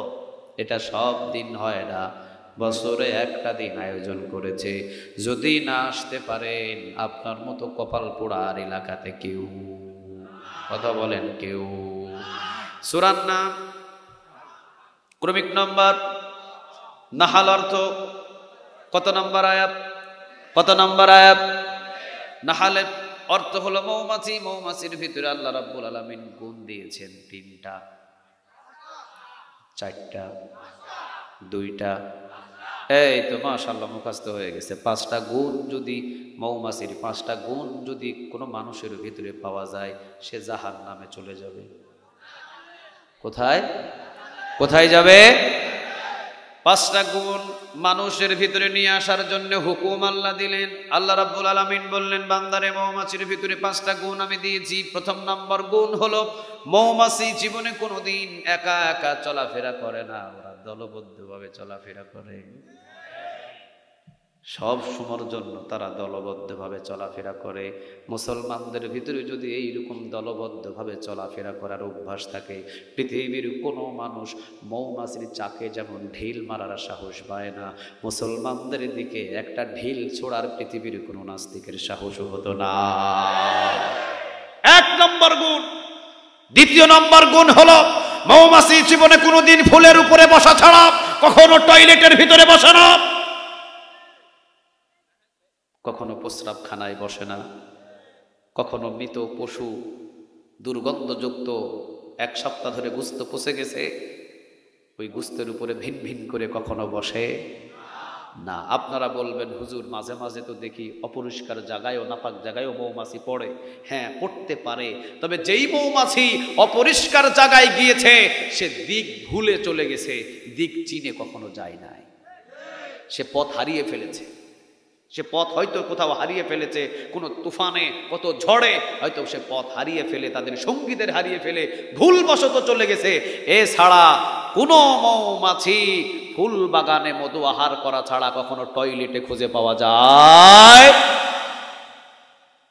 আল্লাহ রাব্বুল আলামিন বলছেন, মৌমাছির এই গুণ, কখনো ফুল বাগানে মধু আহরণ করা ছাড়া কখনো নাপাক জায়গায় যায় না। পৃথিবীর সকল মুসলমানগুলো যদি শুধু মাহফিল, শুধু মসজিদ, শুধু মাদ্রাসা, শুধু ভালো কাজের ভিতরে যদি তাদেরকে আমি পেতাম, আল্লাহ পুরো জমিন আমি তাদের হাতে উঠাইয়া দিতাম। কিন্তু 17টা বছর পর্যন্ত যাদের হাতে বাংলাদেশের ক্ষমতাটা ছিল, মাহফিলে যাওয়া তো দূরের কথা, মাহফিল আরো বন্ধ করে দেয়। যাত্রা গান, মমতাজের মতো মোটা বেডিরে নিয়ে এসে যদি যাত্রা গান করে, পুলিশ দিয়ে সহযোগিতা করে। আর কোরআনের মাহফিলের জন্য যদি মামুনুল হককে নিয়ে আসে, পুলিশ দ্বারা বন্ধ করা হয়। ওই যে মৌমাছির গুণ আমাদের নাই, মৌমাছির গুণ আমাদের নাই। মৌমাছির 3য় নম্বর গুণ হলো, কোন মৌমাছি যদি কোনোভাবে ইচ্ছা করে যদি কোনো নাপাক স্থানে পড়ে, ওই মৌমাছিকে কোনোদিন আর চাকের মৌমাছি গ্রহণ করবে, ওকে ওখান থেকে বাহির করে দেবে না। ও আসলে তাকে হত্যা করবে সকল মৌমাছির সামনে। চিন্তা করে দেখেন, ওকে হত্যা করবে সকল মৌমাছির সামনে। যদি সে ইচ্ছা করে ভুলবশত কোনো রাস্তা ত্যাগ করে চলে যায়, নাপাক স্থানে পড়ে, ওকে কোনোদিন মৌমাছির পবিত্র চাকের ভিতরে স্থান দেবে না, তাকে হত্যা করে ফেলবে। তবে হত্যা করবে সকল মৌমাছির প্রকাশ্যে হত্যা করে, এটাই তারা লিডারদেরকে, এটাই তারা প্রকাশ করে দেয়। যদি পবিত্রতা স্থান ছেড়ে অপবিত্র জায়গায় যদি তোমাদের ভিতরে কেউ যায়, এইরকম জীবন নিয়ে নেওয়া হবে। আজকে বাংলার জমিনের ভিতরে মসজিদের সভাপতি হয়, বাংলার জমিনের ভিতরে 17 বছর দেখেছি মাহফিলের সভাপতি হয়, আবার যাত্রা গানেরও সভাপতি হয়। আমরা যদি মাহফিলের সভাপতি করছিলাম, মাহফিলের সভাপতি করার পরে উনি যদি আবার মমতাজের যাত্রা গানের সভাপতি হয়, ওই দিন যদি রাতের বেলা উনারে আউট কোনো দরজা দিয়ে রাস্তা দিয়ে নিয়ে গিয়ে কইনাতে হাইতাম, এরপরে যদি 2-4টা ঘুষি লাগাই দিতে পারতাম, লটকায় ফেলতে পারতাম, তাহলে ওর এই যে মাহফিলে ফুলবাগানে আসা, আবার টয়লেট মার্কা যাত্রা গানে যাওয়া, এই একটা সভাপতির যদি বিচার পুরা সাতখানিয়া দেখতো, পুরা সাতখানিয়ার মাহফিলের সভাপতি ভয়ে একদম তারের মতো সোজা হয়ে যাইত। মৌমাছির কি গুণ আল্লাহ দিয়েছেন! মৌমাছির আরেকটা গুণ, নেতার হুকুম মতো জীবন দিয়ে দেবে। 50,000 যদি একটা চাকের ভিতরে মৌমাছি থাকে, তাদের নেতা কয়জন? সেটা হলো রাজা না রানী? রানী রানী রানী কি? ওদের কিন্তু একজন রানী আছে। রানী যা বলবে, 50,000 চাকের ভিতরে যদি মৌমাছি থাকে, 50,000 মৌমাছি রানীর হুকুম মতো উঠবে, বসবে, ঘুম থেকে জাগবে, প্রয়োজন হলে সাতখানিয়া ছেড়ে দিয়ে চকরিয়ায় বসবাস করবে। রানী যদি বলে এলাকায় সাতখানিয়া বসবাস করবো না, চলো চকরিয়া, সব কিছু ফেলে দিকে একসাথে চকরিয়া রওনা দিবে। সুবহানাল্লাহ বলবেন না? একজনও থাকবে না, সব চকরিয়ার দিকে রওনা দেবে। তারা হলো রানীর হুকুম মানে নেতাকে মানে। সারা বাংলার জমিনের ভিতরে যদি আমাদের একজন নেতা 14 কোটি মুসলমানদের হতো, বাইতুল মুকাররমের ইমাম সাহেব যদি সাইফুল ইসলাম আলিফকে যখন কুপিয়ে হত্যা করেছিল চট্টগ্রামে, বাইতুল মুকাররমের ইমাম যদি আমাদের বাংলাদেশের 14 কোটি মুসলমানদের নেতা হতেন, তিনি যদি বলতেন, এই রাজশাহীর মুসলমান, বরগুনার মুসলমান, এই খুলনার মুসলমান, বাংলাদেশের যে যেখানে 14 কোটি মুসলমান আছো, কাফন মাথায় বেঁধে নিয়ে চলো চট্টগ্রামের দিকে রওনা দাও। চতুর্দিকে যদি মুসলমান বাহির হতো ওই নেতার কথা অনুযায়ী, আল্লাহর কসম ইসকন্দের দালাল লুঙ্গি খুলে পালাতে বাধ্য হতো। চিন্তা করছে? মৌমাছির গুণ নাই আমাদের ভিতরে? এমনি এমনি আল্লাহ মৌমাছির নামে সূরা নাজিল করেন নাই। গুণ আছে, কঠিন গুণ মৌমাছির ভিতরে। ফিলিস্তিনের উপরে প্রতিদিন বোমা পড়ছে, ফিলিস্তিনের উপরে প্রতিদিন আঘাত করছে। কেন? মুসলমানেরা 57টা মুসলিম দেশ, বেশিও হতে পারে, 57টা ধরলাম মুসলিম দেশ আছে। 57টা মুসলিম দেশগুলো যদি সবাই একত্রিত হয়ে কাবা ঘরের চত্বরে গিয়ে বসে, আর যদি কাবা ঘরের ইমামকে বলে, কাবা ঘরের ইমাম আপনাকে আমরা নেতা মেনেছি, আপনি যা বলবেন আমরা 57টা দেশ সেটাই করব। কাবা ঘরের ইমাম যদি ওই দিন দাঁড়িয়ে একটা খুতবা দিয়ে বলতেন, ইসরাইল সাবধান, 57টা মুসলিম দেশ কিন্তু আমাকে নেতা মেনে নিয়েছে। আমি যদি বলে দিই 57টা মুসলিম দেশের সেনাবাহিনী কিন্তু অস্ত্র নিয়ে ইসরায়েলের দিকে রওনা দেবে, আর যদি 57টা মুসলিম দেশ একদিকে যদি ইসরায়েলের দিকে রওনা দেয়, বিশ্বের মানচিত্র থেকে ইসরায়েল মানচিত্র নামটা মুছে যাবে। যুদ্ধের কোনো প্রয়োজন ছিল? কথা বলেন, কোনো প্রয়োজন ছিল? কিন্তু আমরা মৌমাছির যে নেতা মানে, ওই নেতা মানা আমরা ভুলে গেছি। নেতা আমাদের ভুলে গেছি, নেতা আমরা মানি না। নেতাকে যখন মানা আমরা ভুলে গেছি, তখন জায়গায় জায়গায় মার খাই। দেখবেন মৌমাছির মতোই দেখতে আর একটা মাছি আছে, এই মাছি কিন্তু টয়লেটের ভিতরেও ভিন ভিন ভিন ভিন করে। ওর কিন্তু দল টল কিছু নাই আমাদের মতো। আমরা যেমনি আসি না, আমাদের মতো আর দল নাই। ও একা চলতে খুব ভালোবাসে। যদি তোর কি একটা আছে না, কবিতা আছে না, তবে একলা চল ওরে না, কি একটা আছে না কথা, যদি তোর ডাক শুনে কেউ না আসে রে, তবে একলা চলে রে। উনি কিন্তু একলাই চলে, একলা চলে। দেখবেন টয়লেটের ভিতরে ভিন ভিন ভিন ভিন করে গু খায়। আবার দেখবেন গরু প্রস্রাব করে, পায়খানা করে, হেয়ানেও গিয়ে ভিন ভিন ভিন ভিন করে গোবরের উপরে পড়ে থাকে। আবার দেখবেন ফুল বাগানেও মাঝে মাঝে যায়। আবার দেখবেন ফুল ফাল করে কাঁঠাল যদি ঘ্রাণ পায়, কাঁঠালের উপরে ভিন ভিন করে পড়ে। ঠিক না বে ঠিক? একটু পরে দেখবেন আম যদি ছিলান, আমের চামড়া এবং আমের আঁঠির উপরে পড়বে। একটু পরে যদি দেখবেন মিষ্টির দোকানেও গিয়ে পড়বে। আবার দেখবেন ভাতের টেবিলেও গিয়ে পড়বে। এই জন্য টয়লেটের ভিতরে যখন ভিন ভিন ভিন ভিন করে, টয়লেটের ব্রাশের বাড়িতে মরে, কোনো বিচার নাই। ভাতের টেবিলে যখন বেশি বিরক্ত করে, ভাতের টেবিলে ঝাড়ুর বাড়িতে মরে, কোনো বিচার নাই। আবার যখন বেশি ডিস্টার্ব করে, গরু যেখানে প্রস্রাব করে, পায়খানা করে, গরুর ন্যাঞ্জার বাড়িতে মরে, কোনো বিচার নাই। মিষ্টির দোকানে যখন বেশি ভিন ভিন ভিন ভিন করে, মিষ্টিওয়ালার জুতার বাড়িতে মরে, কোনো বিচার নাই। আমাদের পরিস্থিতি হয়েছে এইরকম, সাতখানিয়াতে মরে বিচার নাই, চকরিয়াতে মরে বিচার নাই, এরপরে গিয়ে দেখেন কক্সবাজারে মরে বিচার নাই, রাজশাহীতে মরে বিচার নাই, ব্রাহ্মণবাড়িয়া মরে বিচার নাই। বোঝা যায় আমাদের নেতা না, নেতাই নাই, একা একা চলা আমাদের অভ্যাস। সুন্নিরে মারলে ওয়াহাবি খুশি, ওয়াহাবিরে মারলে সুন্নি খুশি, সরমনাইরে মারলে জামাত খুশি, জামাত রে পিড়াইলে সরমনাই খুশি, আওয়ামী লীগ রে মারলে বিএনপি খুশি, বিএনপি রে মারলে আওয়ামী লীগ খুশি। ঠিক না বেঠিক? চিন্তা করে দেখেন, অথচ আওয়ামী লীগ, বিএনপি, জামাত, সরমনাই সকল মুসলমানদের একটা নেতা হওয়া দরকার ছিল। এমন নেতা, ইসলামের সঠিক কাজের উপরে যদি কোনো নাস্তিক আঘাত দেয়, তখন আমি ভুলে যাব আওয়ামী লীগ, তখন আমি ভুলে যাব বিএনপি, তখন আমি ভুলে যাব জামাত, তখন আমি ভুলে যাব চরমনাই, তখন আমার পরিচয় শুধু মুসলমান। এইভাবে যদি আমরা একত্রিত মৌমাছির মতো হতে পারতাম, আল্লাহি বাংলার জমিনে বহু আগে নাস্তিক মুক্ত বাংলার জমিন গড়ে তুলতে পারতাম। ঠিক না বেঠে? মৌমাছির গুণ আমাদের ভিতরে নাই, যে জন্য আমরা বলছি মৌমাছির গুণ সম্পর্কে যদি আমরা জানি আর মৌমাছির গুণগুলো যদি কোনো মানুষের ভিতরে পায়, ওই মানুষটা জান্নাতের ভিতরে চলে যাবে। এই জন্য মৌমাছির নামে আল্লাহ রাব্বুল আলামিন একটা সূরা নাজিল করলেন। সূরাটার নাম কথা বলেন, কত নম্বর সূরা? কত নম্বর সূরা? কত নম্বর আয়াত? আল্লাহ রাব্বুল আলামিন বলছেন, আমি বেশি কথা বলবো না, ওয়ালা ক্বাদ বা'আসনা ফি কুল্লি উম্মাতিন রাসূলা। আমি আল্লাহ রাব্বুল আলামিন জমিনের উপরে যুগে যুগে যুগে যুগে হাজার হাজার হাজার হাজার লক্ষ লক্ষ নবী পাঠিয়েছি।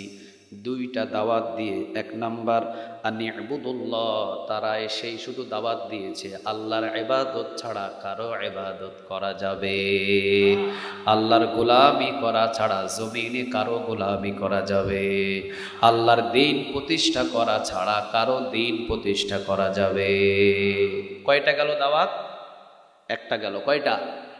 আনি ইবুদুল্লাহ মানে ইবাদত করতে হবে কার? একটা গেল। দাওয়াত দিয়ে পাঠাইছে কয়টা? কথা বলেন। দুইটা গেল। কয়টা? আনি ইবুদুল্লাহ, ইবাদত হবে কার? তোমাকে আমি বানিয়েছি স্ট্রেট ফরওয়ার্ড, সোজা করে।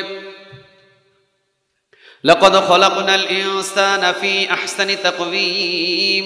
তাকওয়িমের ব্যাখ্যায় মুফাসসিরিনে কিরাম বলেন, সোজা করে মানুষকে বানিয়েছেন। সব প্রাণীকে আল্লাহ রাব্বুল আলামিন বাঁকা করে বানিয়েছেন, কিন্তু মানুষকে আল্লাহ রাব্বুল আলামিন সোজা করে বানিয়েছেন। কারণ এই মানুষ শুধু আমি আল্লাহর ইবাদত ছাড়া কারো ইবাদত করবে না। গরু রিজিকের উপরে মাথা নত করে খেতে হয়, মুরগি রিজিকের উপরে মাথা নত করে খেতে হয়, ছাগল রিজিকের উপরে মাথা নত করে খেতে হয়। কিন্তু মানুষ যেহেতু আমি আল্লাহর শুধু ইবাদতের জন্য বানিয়েছি, এই জন্য তাকে সোজা করে বানিয়েছি।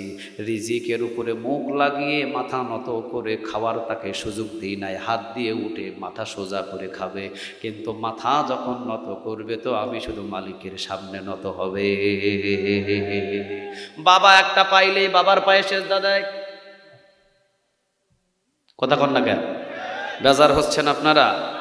মাজারে গেলেই সেজদা দেয়, পীরের পায়ে সেজদা দেয়। সেজদা শুধুমাত্র পাওয়ার হক রাখেন একজন, তিনি কে?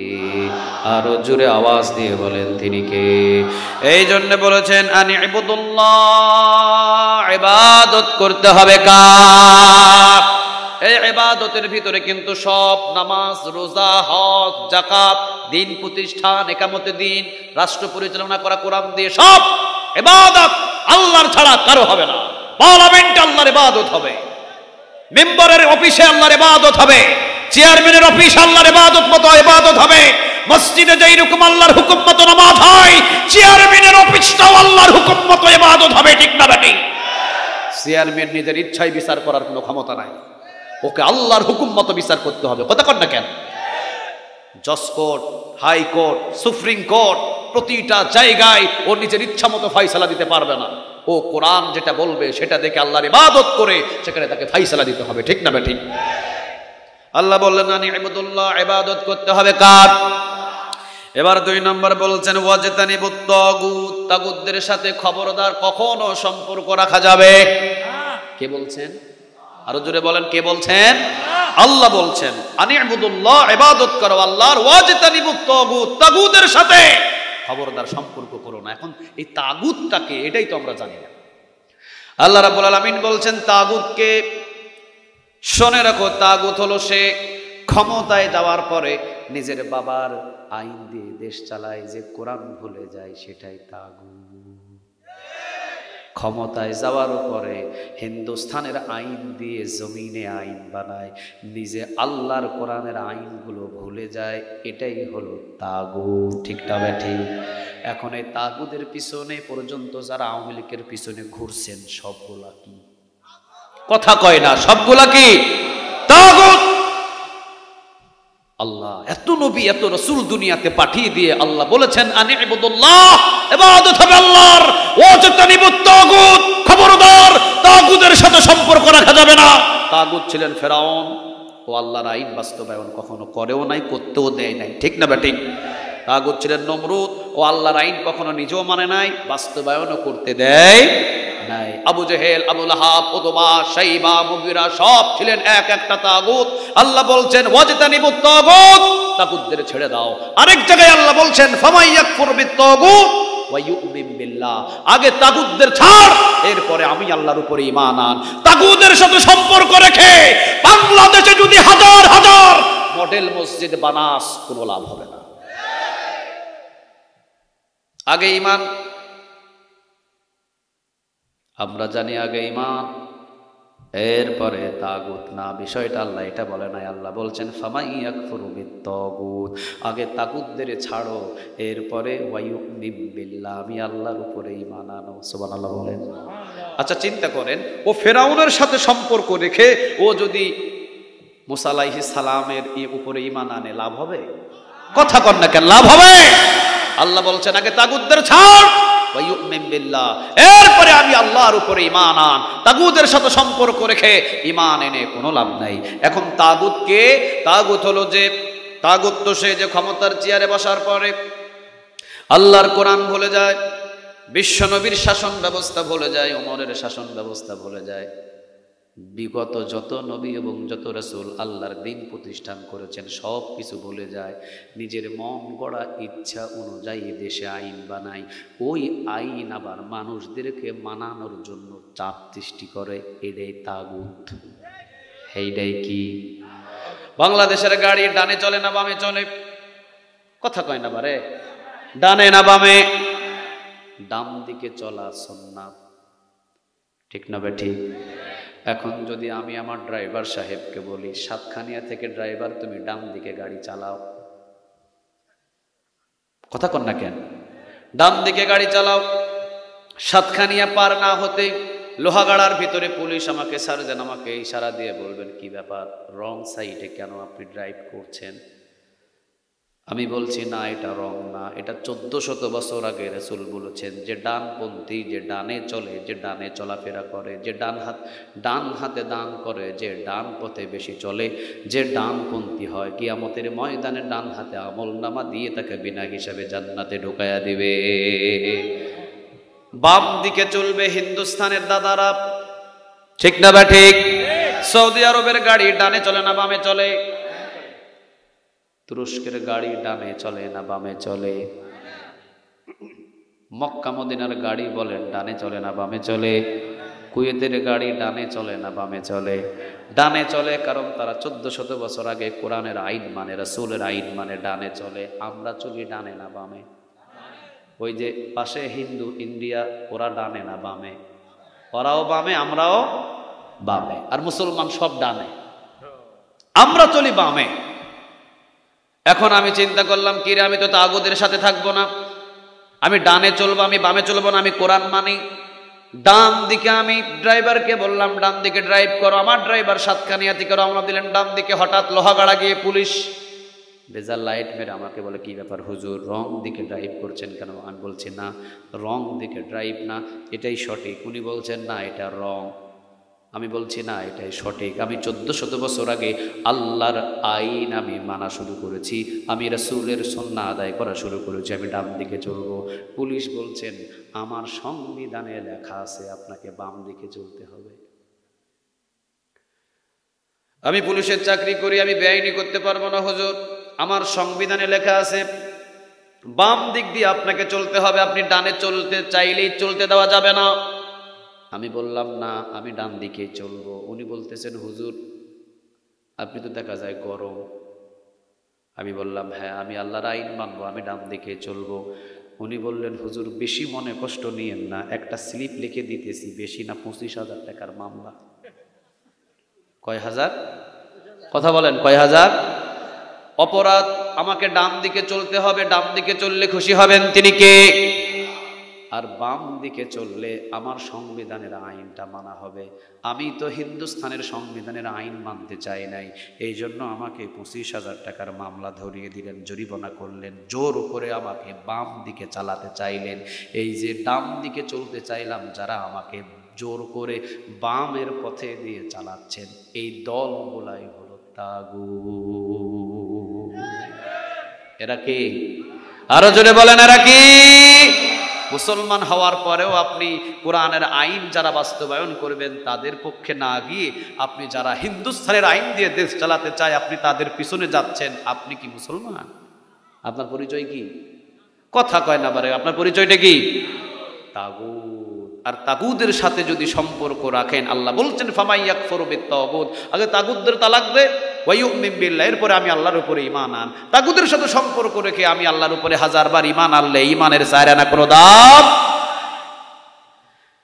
17 বছর ক্ষমতায় ছিলেন, কই কোরআনের একটা আইন তো বাস্তবায়ন করতে পারে নাই, ঠিক না ঠিক? অথচ আল্লাহ বলেছেন আস-সারিকু ওয়াস-সারিকাতু ফাকতাউ আইদিয়াহুমা, চুরি করলে হাত কেটে দাও, প্রকাশ্যে আইনটা কার? জেনা করলে 100টা বেতের বাড়ি দাও, মদ খাইলে 80টা বেতের বাড়ি দাও, নামাজ যদি না পড়ে প্রথমে শাসন করো, এরপরে নামাজ যদি না পড়ে প্রথমে ভালোভাবে বোঝাও, এরপরেও যদি নামাজ না পড়ে বেতের বাড়ি দাও, এরপরেও যদি নামাজ না পড়ে 3 মাসের জেল দিয়ে জেলখানায় নামাজ শিখাও। আচ্ছা একটা কোনো আইন বাস্তবায়ন করছে? তাহলে বোঝা যায় যারা বাংলার জমিনের ভিতরে 17টা বছর পর্যন্ত কোরআনের একটা আইন বাস্তবায়ন করে নাই, বরং যারা কোরআনের আইন বাস্তবায়ন করতে ঝাঁপিয়ে পড়েছিল তাদেরকেই ধরে ধরে ফাঁসিতে ঝুলিয়ে দিয়েছে। এটাই তাগুত। এরপরেও যারা ক্ষমতায় আসবে, কোরআনের আইন যদি বাস্তবায়ন না করে সেটাও কি হবে? তাগুতের সাথে কোনো সম্পর্ক। আরো জোরে বলেন কোন সম্পর্ক। এই দুইটা দাওয়াত দিয়ে যুগে যুগে নবী এবং রাসূলকে আল্লাহ পাঠিয়েছেন। আমি ইবাদুল্লাহ, শুধু আল্লাহর ইবাদত হবে জমিনে, ওয়াজতানিবুত তাগুত, তাগুতদের সাথে কোনো সম্পর্ক রাখা যাবে। তুমি বাঁচো আর মরো এটা দেখার কোনো বিষয় নাই। তুমি যদি তাগুতের বিরুদ্ধে যুদ্ধ ঘোষণা করে যুদ্ধ করো, বুঝে নেবা তুমি শহীদ হয়ে যাবে, কিন্তু তাগুতের সাথে কোনো ধরনের সম্পর্ক রাখা যাবে না। আল্লাহ আমাদের বুঝদান করুক, বলেন আমিন। আরো জোরে বলেন আমিন। তাহলে সূরাটার নাম আন-নাহল। অর্থ কি? মৌমাছির গুণ কয়টা? কত নম্বর সূরা? আয়াত নাম্বার কত? মৌমাছির 5টা গুণ যদি কোনো মানুষের ভিতরে প্রবেশ করে সে জাহান্নামে যাবে। কোথায় যাবে? আল্লাহ রাব্বুল আলামিন 36 নম্বর আয়াত থেকে আমাদেরকে ঘোষণা দিলেন আনি ইবুদুল্লাহ, আল্লাহর ইবাদত ছাড়া কারো ইবাদত করা যাবে না। 2 নম্বর ওয়াজতানিবুত তাগুত, তাগুতের সাথে কোনো সম্পর্ক রাখা যাবে। আরো জোরে বলেন রাখা যাবে। আল্লাহ আমাদের সবাইকে তাগুত থেকে হেফাজত করুক, বলেন আমিন। আরো জোরে বলেন আমিন। আখির দাওয়ানা আনিল হামদুলিল্লাহি রাব্বিল আলামিন। আসসালামু আলাইকুম ওয়া রাহমাতুল্লাহি তাআলা ওয়া বারাকাতুহু। আলহামদুলিল্লাহ। যাবো কেউ যেটা সাথে যে সামান্য তুলসী বাগান ঠিক আছে, একটু বলবেন, আমরা মোনাজাত করে একসাথে যাবো।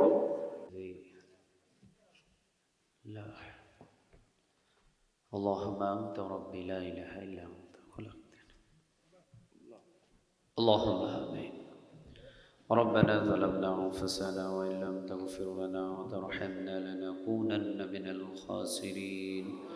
ربنا لا تزغ قلوبنا بعد إذ هديتنا وهب لنا من لدنك رحمة إنك أنت الوهاب. رب ارحمهما كما ربياني صغيرا. اللهم حاسبني حسابا يسيرا.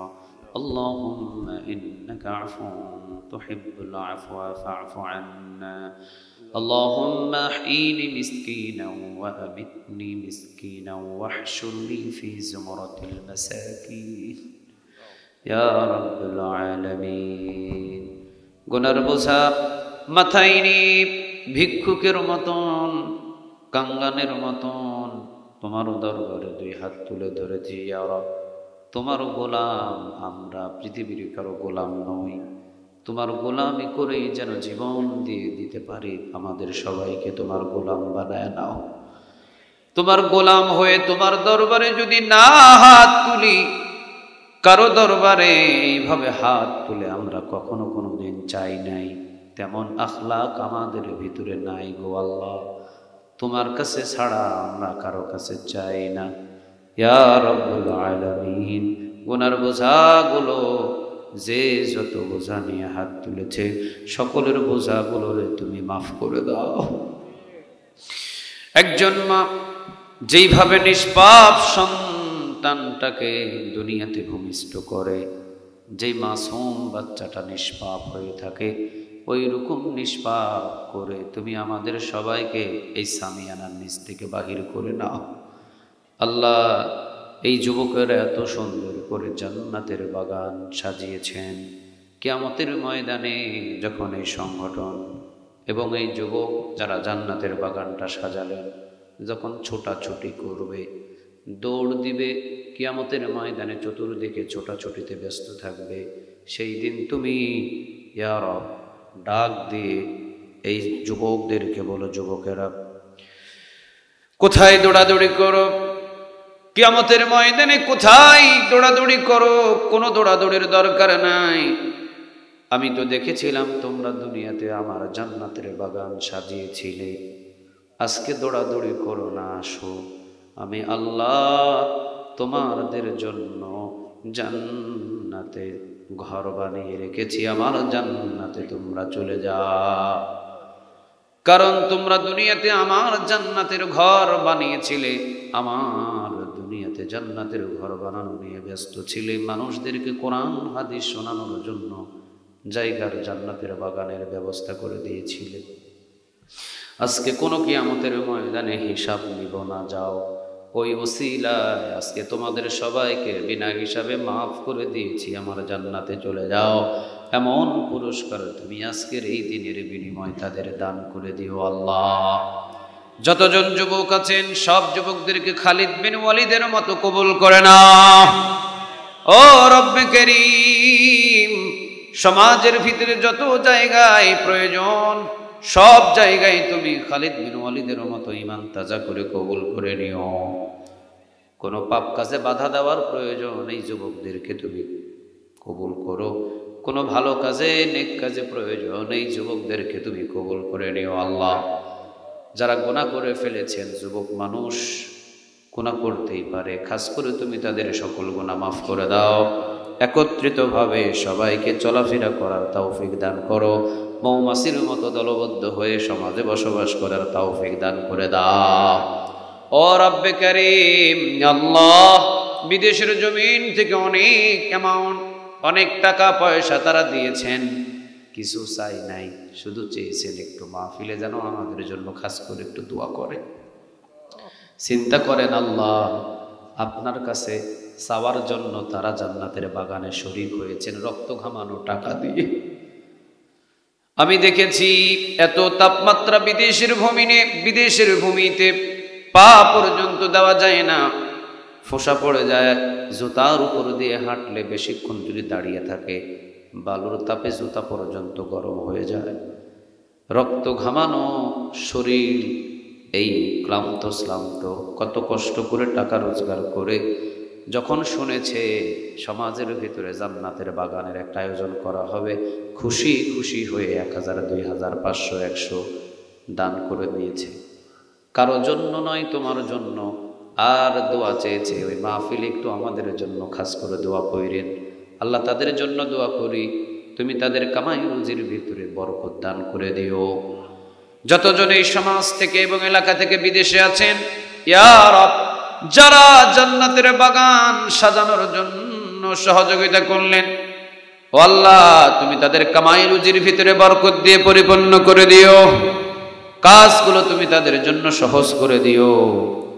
মায়ের সন্তান বিদেশে গেছে 4টা রিজিকের তালাশে, মনের আশা পূরণ করে দিও। এবং মায়ের সন্তান নিরাপদে আবার মায়ের কুলে ফিরাইয়া দিও গো আল্লাহ। কোনো বিপদ আপদ দিয়ে লাশের কফিন তুমি পরিবারের কাছে পাঠায়ো না।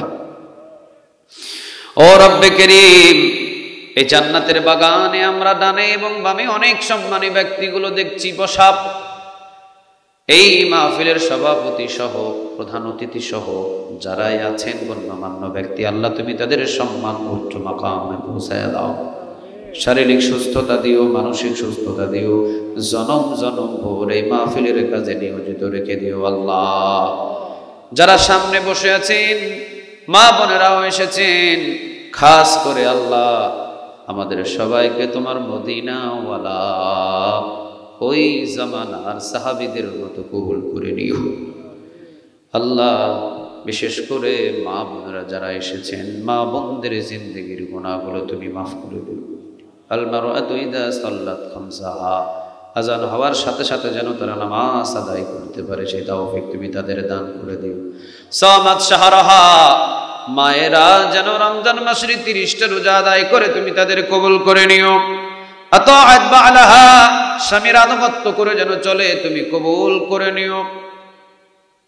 ও রব্বে করিম, হাফিজাত ফুরুজাহা, নিজেদের লজ্জাস্থানের যেন হেফাজত করতে পারে তুমি তাদেরকে কবুল করে নিও। আমার মা গো, এই 4টা গুণ নিয়ে যদি আপনি কিয়ামতের ময়দানে উঠতে পারেন, 1 নাম্বার আজান হওয়ার সাথে সাথে নামাজে আদায় করবেন, 2 নম্বর নিজেদের লজ্জাস্থানটা হেফাজত করবেন, 3 নম্বরে রমজান মাসের রোজাটা আদায় করবেন, 4 নম্বরে স্বামীর আনুগত্য করে চলবেন, মানে আপনাদের হেফাজত করবেন লজ্জাস্থান, স্বামীর আনুগত্য করবেন, রমজান মাসের রোজা আদায় করবেন, আজান হওয়ার সাথে সাথে নামাজ আদায় করবেন। গোমা নবী বলেন কিয়ামতের ময়দানে আল্লাহ এই 4 গুণওয়ালা নারীদেরকে বিনা হিসাবে 8টা জান্নাতের দরজা খুলে দিয়ে আল্লাহ বলবেন, বিনা হিসাবে বান্দিরে জান্নাতে চলে যা। মহিলাদের জন্য জান্নাতে যাওয়া বড় সহজ, পুরুষদের জন্য এত সহজ নয়। কিন্তু আল্লাহ আজকের এই মাহফিল থেকে তুমি আমাদেরকে ইমানদার পরহেজগার বানাও এবং মাহফিলের ওসিলায় কিয়ামতের দিন বিনা হিসাবে জান্নাত দান করে দিও আল্লাহ। যুবকরা বড় মহব্বত করে তাদের জন্য কিছু খাবারের আয়োজন করেছেন, এর ওসিলায় তুমি এই মাহফিল কমিটি বৃন্দ এবং আরো যারা আছেন আশেপাশে সবার ঘরের ভিতরে বরকতের দুয়ার খুলে দাও। এই সমাজকে তোমার কোরআনের সমাজ হিসাবে কবুল করে নাও, মসজিদমুখী দিনদার ইমানদার পরহেজগার হিসাবে কবুল করে নাও। এই মাহফিলের ওসিলায় এলাকার সকল কবরগুলো তুমি জান্নাতের বাগান বানায় দাও। কিয়ামত পর্যন্ত এই মাহফিলটা তুমি জারি রেখে দিও আল্লাহ। এই মাহফিল করতে গিয়ে এই 13টা বছর মনে হয় অনেক মানুষ দুনিয়া থেকে বিদায় হয়ে চলে গেছে। যারা চলে গেছেন প্রত্যেকের কবরে মাহফিলের হাদিয়া পৌঁছায় দাও। এখনো যারা আয়োজন করলেন তারাও যদি বিদায় হয়ে যায়, কিয়ামত পর্যন্ত মাহফিলের নিক তাদের আমলনামায় জমা করে দিও। রব্বে করিম, বাংলার জমিনে সমন্বয়ক ছাত্র সংখ্যা যত নিহত হয়েছেন, আহত হয়েছেন, বিশেষ করে সুস্থতা দান করো তাদের। যারা শহীদ হয়েছেন, শহীদের উচ্চ মাকাম তুমি তাদের দান করে দিও। কোরআনের রাজ কায়েম করার জন্য আল্লাহ যারা ফাঁসির মঞ্চে ঝুলেছিলেন, ও রব্বে করিম আল্লাহ, যে মানুষগুলোর 13 বছরেরও বেশি কারাগারে বন্দী রেখে শহীদ করে দেওয়া হলো, তুমি তাদেরকে শহীদের উচ্চ মাকাম দান করে দিও। কবরটারে জান্নাতের বাগান বানায় দিও আল্লাহ আমরা যেন তোমার ইবাদত করি আর যেন তাগুত থেকে বেঁচে থাকতে পারি আল্লাহ তুমি আমাদের সবাইকে কবুল করে নাও আমাদের সবাইকে কবুল করে নাও বাংলার জমিনে কালেমার পতাকা পত পত পত পত করে উড়ছে না দেখায়া তুমি মউতের ফেরেশতা পাঠায়ো না মা যাদের নাই বাবা যাদের নাই গো আল্লাহ মাহফিলের ওসিলায় মা বাবার কবরগুলো জান্নাতের বাগান বানাও আর যাদের মা বাবা দুনিয়াতে আছেন মাহফিলের ওসিলায় মা বাবার হায়াতের ভিতরে বরকত দান করে দাও অসুস্থ ব্যক্তি যারা ছিলেন সুস্থতা দান করে দাও যে যেভাবে সহযোগিতা করে জান্নাতের বাগানটা সাজিয়েছেন উহুদ পাহাড় পরিমাণ এই দানের বিনিময়ে তুমি তাদের আমলনামায় নেক জমা করে দাও আল্লাহ যেই দিন দুনিয়া থেকে বিদায় হয়ে যাব তাহাজ্জুদ নামাজের সেজদায় মৃত্যু দিও অথবা জিহাদের ময়দানে শহীদ হিসাবে রক্তাক্ত শরীর নিয়ে তোমার দরবারে ওঠার তৌফিক দান করে দিও বিদায় যেদিন নিব জবান দিয়ে তুমি কালেমাটা জারি রেখে দিও লা ইলাহা ইল্লাল্লাহ মুহাম্মাদুর রাসূলুল্লাহ